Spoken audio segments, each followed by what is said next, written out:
এবছর ড্রাগন ফলের সিজন তো শুরু হয়ে গেছে, কম বেশি সবারই কাছে ফুল ফল হচ্ছে। আমার ছাদে 3টে ফুল ফুটেছিল, তবে সেটা একদিনে না।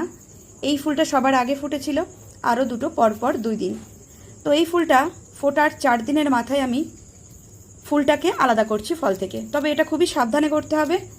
খুব সাবধানে না করলে ফলের গোড়াটা যদি একটু নড়ে যায়, ফলটা কিন্তু কিছুদিন পরে শুকনো হয়ে ঝরে যাবে।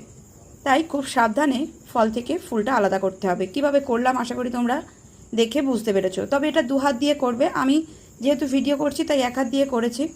যেহেতু আমি অনেক বছর ধরে এটা করে থাকছি, তার জন্য আমার কাছে জিনিসটা অনেকটাই ইজি। তবে যারা নতুন নতুন ড্রাগন গাছ করেছো তারা কিন্তু কেউই 1 হাত দিয়ে এই ফুলটাকে ছিঁড়তে যাবে না। 1 হাত দিয়ে ফলটাকে ধরবে আর 1 হাত দিয়ে ফুলটাকে ধরে আলাদা করবে। এই ফুলগুলো 2 দিন পরে ফুটেছিল, তো 2 দিন পরে ফোটার কারণে এখনও কিন্তু ফুলটা ছেঁড়ার উপযুক্ত হয়নি। আর 1-2 দিন গেলে